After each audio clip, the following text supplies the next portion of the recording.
विभाजन और विस्थापन की समस्या, उसके कारण और उसके परिणाम,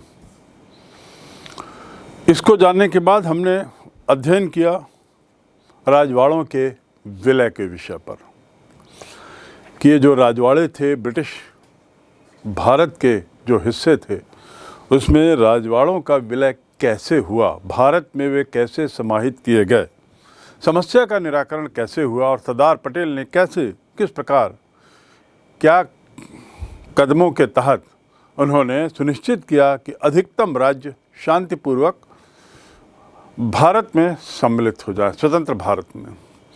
और हमने 3 राज्यों जिन्होंने कुछ दूसरा रुख अख्तियार किया था उनके बारे में भी अध्ययन किया, जिसमें जम्मू कश्मीर अंतिम राज्य था।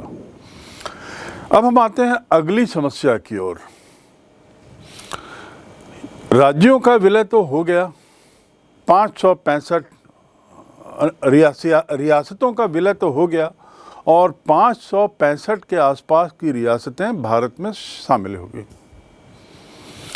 अब क्या ये रियासतें वैसी ही रहेंगी, छोटे छोटे क्षेत्र के रूप में, या इनका एक किसी तरीके से इनकी सीमाओं का पुनर्निर्धारण किया जाएगा? और यदि पुनर्निर्धारण होता है और रियासतों को मिलाकर कुछ अलग अलग क्षेत्र बनाए जाते हैं जिसे बाद में राज्य कहा गया, तो उस सीमा के निर्धारण का आधार क्या होगा? किस आधार पे कौन से क्षेत्र किस राज्य में जाएंगे? ये एक बहुत बड़ी समस्या थी। खासकर भारत में जो सांस्कृतिक बहुल, भाषाई बहुल, धर्म बहुल क्षेत्र है, वहाँ पर ये सुनिश्चित करना कि समाज के सभी वर्ग के लोग, सभी संस्कृति के लोग, सभी धर्म जाति के लोग अपने को सुरक्षित महसूस करें, चाहे वो किसी भी राज्य में मिलाए जाएं, या जिस राज्य में मिलाए जाएं वहाँ वे अपने को सुरक्षित महसूस करें, गौरवान्वित महसूस करें। तो अगली समस्या और उसके निराकरण की ओर बढ़ते हैं। वो है देशी रियासतों की प्रजातंत्रीय व्यवस्था। ये जो देशी रियासतें थीं, इनके रूप को बदलना एक बहुत बड़ा काम था। यहाँ के निवासी राजा, नरेश, जमींदार इसके तहत, इसकी छत्र छाया में रहने के आदी हो चुके थे। उन्हें बस यही मालूम था कि उनकी सरकार उनका मुखिया है, चाहे वो राजा हो, नरेश हो, मालगुजार हो, ज़मींदार हो, आदि आदि, और मुखिया ही सर्वे सर्वा है उनके लिए। इस आदत में वे लोग कई 100 वर्षों से गुजर चुके थे और ढल चुके थे। अब स्वतंत्र भारत में राजाओं, नरेशों का अस्तित्व तो रहा नहीं, कम से कम उस रूप में नहीं रहा जिसमें उनको हम किसी एक क्षेत्र का राजा माने। तो बदलती हुई राजनीतिक व्यवस्था में जनता को नई व्यवस्था में ढालना ये एक बहुत अहम समस्या थी, क्योंकि नई व्यवस्था लोकतांत्रिक, प्रजातांत्रिक व्यवस्था थी। प्रजातंत्र से जुड़े हुए अधिकार, कर्तव्य, प्रजातंत्र से जुड़ी हुई कुछ अन्य बातें जैसे मतदान, राजनीतिक दल, राजनीतिक विचारधारा आदि आदि, ये सब बातें ऐसी थीं जिसको लेकर हमारे राष्ट्र निर्माण में लगे हुए तत्कालीन नेता चिंतित थे। भारतीय नरेशों के राज्यों का भारत में सम्मिलित होना एक बहुत बड़ी समस्या थी, पर यह समस्या तो निपटा ली गई। देशी रियासतों में प्रजातांत्रिक शासन को स्थापित करना और शासन तंत्र को भारतीय संघ में अंगीभूत करना, प्रजातांत्रिक शासन तंत्र को भारतीय संघ में मिलाना, साथ ही जो शासन तंत्र है उसे इस नई व्यवस्था के प्रति निष्ठावान बनाना, ये बहुत बड़ी समस्या थी। मैं किसी के आदेश का पालन करने की मेरी विवशता है, क्योंकि मैं किसी के मातहत हूँ। लेकिन विवशता के अतिरिक्त यदि मैं निष्ठावान हूँ अपने अधिकारी के प्रति, अपने नेता के प्रति, तो काफ़ी कुछ समस्या हल हो जाती है। तो यहाँ जनता को निष्ठावान बनाना, शासन को निष्ठावान बनाना इस नई प्रजातांत्रिक व्यवस्था के लिए ये एक बहुत बड़ी चुनौती थी। भारतीय संघ में सम्मिलित होने के बाद सरदार पटेल इन राज्यों में प्रजातांत्रिक व्यवस्था की स्थापना को प्रोत्साहित कर रहे थे। और जैसा मैंने आपको पहले बताया, जो विभिन्न शर्तों के तहत उन्होंने इन रियासतों को भारत में शामिल किया, उसमें एक शर्त ये भी थी कि वह भारतीय शासन व्यवस्था को, संवैधानिक व्यवस्था को पूर्ण रूपेण यथावत स्वीकार करेंगे। जब तक ब्रिटिश शासन रहा, इन देशी रियासतों को केंद्रीय सरकार के प्रति निष्ठा के बदले अपनी रियासत में निरंकुश शासन करने का अधिकार था और उनको पूरा सहयोग था। मैं फिर से दोहराऊं, जब तक भारत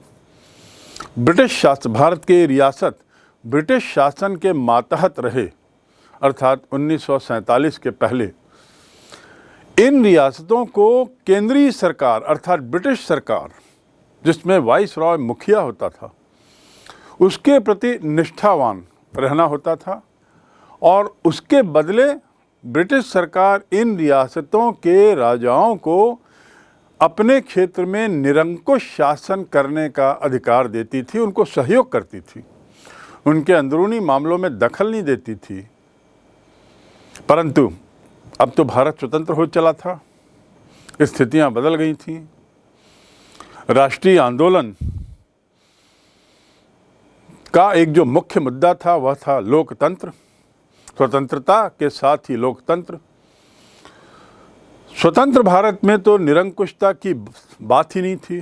सरदार पटेल ने देशी रियासतों के शासकों को यह बार बार समझाया और चेतावनी भी दी कि बदली परिस्थिति में राजसत्ता का उपयोग जन कल्याण के लिए ही किया जाना चाहिए और उसके लिए ही किया जाएगा। बदलती परिस्थिति में अब राजसत्ता का उपयोग, जो भी राजसत्ता में है, उसका उद्देश्य रहेगा जन कल्याण और कुछ नहीं। निरंकुश शासन अब किसी तरह बर्दाश्त नहीं होगा।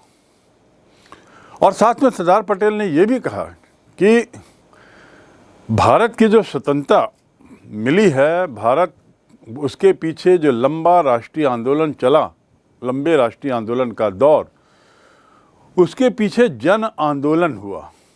उसकी सफलता का कारण ये जन आंदोलन है और जन आंदोलन की अपेक्षा राजसत्ता से यही है कि उन्हें अब एक तरीके से स्वतंत्र उन्मुक्त शासन व्यवस्था दी जाए। भारत सरकार की ओर से कई बार तो इन राजाओं को चेतावनी भी दी गई कि यदि आप लोगों ने किसी तरह से अशांति फैलाने का, किसी तरह से असफलता फैलाने का, अव्यवस्था फैलाने का प्रयास किया, किसी तरीके से निरंकुशता को लादने का प्रयास किया, तो इसके परिणाम बहुत बुरे होंगे। क्योंकि बार बार राजा जो अब अपने इन अधिकारों से वंचित हो चुके थे, जिसका वो आनंद कई पीढ़ियों से ले रहे थे, उन्हें बड़ा अनकंफर्टेबल लग रहा था बिना इन अधिकारों के। तो जब तक वो कोशिश करते थे कि अपने अस्तित्व को अपने वर्चस्वता के साथ बनाएं, वे अभी भी कोशिश करते थे कि वहाँ की जनता जनार्दन अपने सारे सुझावों के लिए, विचारों के लिए, अपेक्षाओं के लिए शासक या राजाओं की ओर मुखातिब हो। सरदार पटेल ने ऐसे रियासत के देशों को आश्वासन भी दिया कि आपका व्यक्तिगत जो संपत्ति है, आपकी जो व्यक्तिगत अधिकार हैं, वे सुरक्षित रहेंगे। ये भी उस समझौते में था जिसका जिक्र मैं पूर्व में कर चुका हूँ कि उनकी व्यक्तिगत संपत्ति उनकी यथावत बनी रहेगी और उनके अधिकार भी जो वर्तमान परिप्रेक्ष्य में जायज़ हैं वे भी बने रहेंगे, सुरक्षित रहेंगे। इसी आश्वासन ने शायद स्थिति को बदलने में मदद की।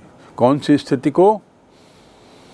निरंकुशता को धीरे धीरे कमज़ोर करते हुए लोकतांत्रिक व्यवस्था, राजतांत्रिक व्यवस्था, ऐसी प्रशासनिक व्यवस्था जो जन कल्याण के लिए हो, ऐसी व्यवस्था को बदलने में सरदार पटेल की भूमिका अहम थी। जब उन्होंने इस बात को बार बार राजाओं को समझाने की कोशिश की, आश्वासन दिया कि हम आपके व्यक्तिगत संपत्ति को, अधिकारों को हम सुरक्षित रखेंगे, इसी आश्वासन ने स्थिति को बदला है। और इसी आश्वासन ने विलय की प्रक्रिया को सरल भी किया उस हद तक। अधिकतर राजा सरदार पटेल के इन सुझावों को स्वीकार करते हुए अपने राज्यों को प्रजातांत्रिक व्यवस्था में ढालने में सहयोग किए, लागू करने में सहयोग किए, और जो शासन के द्वारा जो सुधार कार्यक्रम, शासन के द्वारा जो शासन व्यवस्था के परिवर्तन के कार्यक्रम प्रारंभ किए गए, उसमें उन्होंने पूरा सहयोग किया। और इसी का परिणाम था कि देशी रियासतों के इस बदलाव को, देशी रियासतों के विचारों में इस परिवर्तन को, निरंकुशता से प्रजातांत्रिक व्यवस्था, निरंकुशता से जन कल्याण की सोच का लक्ष्य, ये जो परिवर्तन है, इसे एक तरीके से हम रक्तहीन क्रांति कह सकते हैं। क्रांति, सामान्यतः क्रांति का संदर्भ, क्रांति के मामले में खून खराबे की बात दिमाग में आती है, लेकिन ये क्रांति तो थी, क्रांतिकारी परिवर्तन तो था, लेकिन ऐसा क्रांतिकारी परिवर्तन जो रक्तहीन था, जिसमें किसी भी तरह का खून खराबा नहीं हुआ, और 500 साढ़े 500 राजा और नरेश बिना किसी लड़ाई झगड़े के, बिना हथियार उठाए, बिना सेना की मदद के निरंकुशता से हटकर अब प्रजातांत्रिक व्यवस्था की ओर मुड़ चले और शासन को सहयोग दिया, जनता को भी लोकतांत्रिक व्यवस्था में ढालने में। इस प्रयास से ही जो देशी रियासतें थीं, वो आने वाले समय में जो देश की जो मुख्य धारा है, राष्ट्र की जो मुख्य राजनीतिक धारा थी, उसमें जुड़ गई। सरदार पटेल अपने इस विलय के प्रयास से देशी रियासतों का एकीकरण तो चाहते ही थे, राजनीतिक एकीकरण में सफल भी हुए, लेकिन साथ ही साथ भावनात्मक एकीकरण की भी बहुत ज़रूरत थी। क्योंकि राजनीतिक रूप से हम भारत का जो नक्शा देख रहे हैं, इसकी बाहरी सीमाएं तो अंग्रेज़ों ने तय कर दी थी, लेकिन अंदरूनी सीमाएं जो हैं राज्यों की, इसको यदि हम केवल ऐसे ही खींच दें और राज्य की सीमा रेखाएं तय कर लें बिना विचार विमर्श के, बिना लोगों के सहयोग के, बिना लोगों के को इन्वॉल्व किए, तो भावनात्मक एकीकरण में दिक्कत होती। तो सरदार पटेल न केवल राजनीतिक एकीकरण चाहते थे, वे चाहते थे कि वहाँ निवास करने वाले जो लोग हैं, वे आर्थिक, शैक्षणिक और अन्य तरह का विकास भी करें, और ऐसा करते हुए वे सामाजिक एकीकरण और मानसिक एकीकरण की प्रक्रिया में, भावनात्मक एकीकरण की प्रक्रिया में आगे बढ़ें। लेकिन इस कार्य में सबसे बड़ी समस्या जो थी, यदि हम समस्याओं की बात करें, सरदार पटेल के लक्ष्य के बाद क्या समस्या थी, तो वो थी आर्थिक बाधा। बहुत बड़ी आर्थिक बाधा थी, और वो बाधा इस रूप में थी कि जो देशी रियासतें थीं, इनमें से अधिकतर आर्थिक रूप से बहुत कमज़ोर थीं, आर्थिक रूप से बहुत कमज़ोर थीं। वो खुद अपने शासन को, अपने क्षेत्र को रियासत के रूप में तो चला नहीं पा रहे थे, वे खुद अपना आर्थिक, सामाजिक या शैक्षणिक विकास नहीं कर पा रहे थे, और ऊपर से अब ये अपेक्षा कि मानसिक रूप से, भावनात्मक रूप से, बिना आर्थिक मदद के उन्हें मुख्य धारा में जोड़ा जाए, ये एक बहुत बड़ा कठिन काम था। पर ऐसी समस्या के निराकरण के लिए काफ़ी विचार विमर्श होता है, और सरदार पटेल दो प्रकार की पद्धतियों को प्रोत्साहित करते हैं, इस उम्मीद के साथ कि इन पद्धतियों के पालन अनुपालन से भावनात्मक एकीकरण, भावनात्मक एकता, राष्ट्र प्रेम की भावना बढ़ेगी। और वे क्या थे? बाह्य विलय एवं आंतरिक संगठन। बाहर के विलय, जो विलय हुआ वो, और दूसरा आंतरिक संगठन, संगठनात्मक एकीकरण कैसे हो। बाह्य विलय में छोटे छोटे राज्यों को मिलाकर बड़ा बनाया गया, या पड़ोसी राज्यों में विलय करके एक बड़ा राज्य बना दिया गया, ये कहलाया बाह्य विलय। मैं फिर से दोहरा दूं, बाह्य विलय में छोटी छोटी जो रियासतें एक दूसरे के निकट थी उनको जोड़ के एक राज्य बना दो, और या कोई सी बड़ी रियासत यदि आसपास है उस रियासत में इन छोटी को मिला दो और एक नए राज्य का गठन कर दो, तो इस प्रकार एक बड़ा राज्य बन जाएगा। ये एक प्रक्रिया थी। आंतरिक संगठन क्या था? आंतरिक संगठन के अंतर्गत इन राज्यों में प्रजातांत्रिक व्यवस्था लागू की जाएगी। कौन सी व्यवस्था? प्रजातांत्रिक व्यवस्था। तो बाह्य विलय से तात्पर्य है राजनीतिक एकीकरण, और प्रजातांत्रिक व्यवस्था से तात्पर्य है भावनात्मक एकीकरण। दूसरे शब्दों में राज्य में निरंकुश शासन के स्थान पर अब जनता का शासन होगा। जनता का शासन अर्थात प्रजातांत्रिक व्यवस्था। तो इन सिद्धांतों के तहत सरदार पटेल ने कार्य करना शुरू किया, और ऐसा कार्य करते हुए विलय के बाद जो अगला कदम सरदार पटेल के सामने था, अगली चुनौती थी, वो थी राज्यों का निर्माण। और इस प्रक्रिया या इस सिद्धांतों के जरिए उन्होंने 4 प्रकार के राज्य बनाए। 4 प्रकार के राज्यों का उन्होंने निर्माण किया। पहला, क श्रेणी। क श्रेणी का नाम दिया उन्होंने क, जिसमें भारत के नक्शे में यदि आप देखें तो लगभग उत्तरी भारत के क्षेत्र आते हैं। जम्मू कश्मीर को यदि छोड़ दें तो, बड़े राज्यों में जम्मू कश्मीर को यदि छोड़ दें तो लगभग पूरब से पश्चिम तक के उत्तर भारत के क्षेत्र आते हैं, और उसे क श्रेणी के राज्य कहा गया। इसमें कौन कौन से थे? बिहार, मुंबई, मध्य प्रदेश। मुंबई भी एक राज्य था, याद रखेंगे। वो उस समय एक शहर नहीं था, शहर तो था ही, पर उस क्षेत्र का, भौगोलिक क्षेत्र का जो राज्य के रूप में जिसे हम बोलते हैं, मुंबई का नाम एक राज्य भी था। तो बिहार, मुंबई, मध्य प्रदेश, दक्षिण में मद्रास, फिर उड़ीसा, पंजाब, उत्तर प्रदेश, और अंत में पश्चिमी बंगाल, साथ में असम।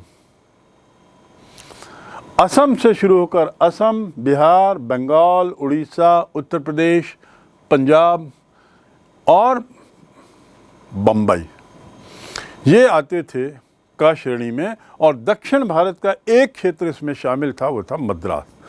तो आपकी जानकारी के लिए, दक्षिण भारत का एक ही क्षेत्र क श्रेणी में था, वो था मद्रास, जिसे वर्तमान में हम तमिलनाडु कहते हैं। मद्रास एक शहर का भी नाम है, लेकिन किसी समय में शहर के अलावा मद्रास एक भौगोलिक क्षेत्र का भी नाम था, जिस भौगोलिक राज्य का भी नाम था। अब दूसरी श्रेणी क्या थी? ख। ख की श्रेणी में कुछ मिक्स्ड तरह के नाम हैं। एक तो हैदराबाद, जिसे निज़ाम से सफलतापूर्वक ले लिया गया था। निज़ाम के विरोध के बावजूद सरदार पटेल को यहाँ पर पुलिस एक्शन के माध्यम से हैदराबाद को भारत में विलय करना पड़ा। तो हैदराबाद, जम्मू कश्मीर, मध्य भारत, नागपुर और उसके आसपास का पूरा क्षेत्र, मैसूर, पटियाला पंजाब, पेप्सू भी इसी के सेंट्रल इंडिया के आसपास के क्षेत्र को कहा जाता था। सौराष्ट्र, महाराष्ट्र का एक हिस्सा, राजस्थान, दक्षिण में ट्रावनकोर और कोचीन। तो ये वाला जो ख क्षेत्र थे, ये एक तरह के मिक्स्ड तरह के राज्य थे, जिसमें हैदराबाद, जम्मू कश्मीर, मध्य भारत का क्षेत्र पेप्सू, मैसूर, पटियाला, राजस्थान और ट्रावनकोर और कोचीन दक्षिण में। ये हो गया ख। अब तीसरी श्रेणी थी ग। क ख के बाद अब ग। ग श्रेणी में कौन से आते थे? ग श्रेणी में कुछ शहरों के नाम थे और कुछ राज्यों के भी नाम थे, लेकिन छोटे छोटे, तुलनात्मक दृष्टि से छोटे। अजमेर जो राजस्थान में है, भोपाल मध्य भारत का मुख्य शहर जो वर्तमान में मध्य प्रदेश की राजधानी है, दुर्ग रायपुर के निकट का क्षेत्र, दिल्ली हिमाचल प्रदेश, कच्छ का क्षेत्र गुजरात से लगा हुआ, विंध्य प्रदेश मध्य प्रदेश का एक हिस्सा, और मणिपुर और त्रिपुरा। मणिपुर और त्रिपुरा ये क्षेत्र ग में माने जाते थे। ग राज्य की श्रेणी में, ग श्रेणी के राज्य अजमेर, भोपाल, दुर्ग, दिल्ली, हिमाचल प्रदेश, कच्छ, विंध्य प्रदेश, मणिपुर और ट्रावनकोर, मणिपुर और त्रिपुरा। अब अंतिम और चौथी श्रेणी जो थी वह कहलाती थी घ श्रेणी। घ श्रेणी में अंडमान निकोबार, इसको शामिल किया गया, इन दो द्वीपों को, और इसे घ श्रेणी का नाम दिया गया। इस प्रकार विलय के बाद रियासतों को भावनात्मक एकीकरण के मद्देनज़र, भावनात्मक एकीकरण की आवश्यकता को ध्यान में रखते हुए कुछ इस तरीके से 4 श्रेणियां बनाई गईं, और राजनीतिक एकीकरण को ध्यान में रखते हुए इनकी सीमाएं इस तरीके से बनाई गई। जहाँ तक क और ख श्रेणी के राज्य हैं, इन राज्यों के संचालन की पूरी जिम्मेदारी सरकार की थी। वहाँ जो सरकार थी, बनाई गई थी या बनी थी या निर्वाचित होनी थी, उन सरकारों पर इन राज्यों को चलाने का पूरा दायित्व। किन राज्यों को? वे राज्य जो क और ख श्रेणी में आते थे। ग श्रेणी में जो राज्य थे उनके नियंत्रण का उत्तरदायी सरकार की स्थापना की गई, और घ श्रेणी के राज्यों को केंद्र सरकार के अधीन रखा गया। घ श्रेणी के राज्य को हमने एक ही राज्य देखा है, अंडमान निकोबार, उसे केंद्र सरकार के मातहत रख दिया गया। उसके कुछ विशेष कारण भी थे। देशी रियासतों के विलय का अब तो ये तरीका अख्तियार किया गया, और विलय के बाद उनकी सीमा निर्धारण का राज्यों के रूप में इस प्रकार किया गया, और परिणाम क्या हुआ कि इन राज्यों के मिश्रण से भारत संघ का निर्माण हुआ। एक बहुत शक्तिशाली संघ का निर्माण हुआ। संघ क्या है? राज्यों के समूह को संघ कहते हैं, और संघ ऐसा समूह रहता है, कहलाता है, जिसमें माना जाता है कि ये राज्य भारत में सम्मिलित हुए हैं और उनके अपने अधिकार हैं। भारत एक संघ है, ये आप याद रखेंगे। तो इस प्रकार एक शक्तिशाली संघ का निर्माण और देश की एकता अखंडता को बनाए रखने में इस तरह के निर्माण की प्रक्रिया ने बहुत मदद की, और इसका सारा श्रेय, इसका सारा योगदान सरदार पटेल को जाता है। और जैसा मैंने बताया कि उन्हीं का अथक परिश्रम था, उन्हीं की सूझबूझ थी कि भौगोलिक, राजनीतिक और आर्थिक दृष्टि से भारत के एकीकरण को संभव करने वाले एक ही व्यक्ति थे, सरदार वल्लभ भाई पटेल।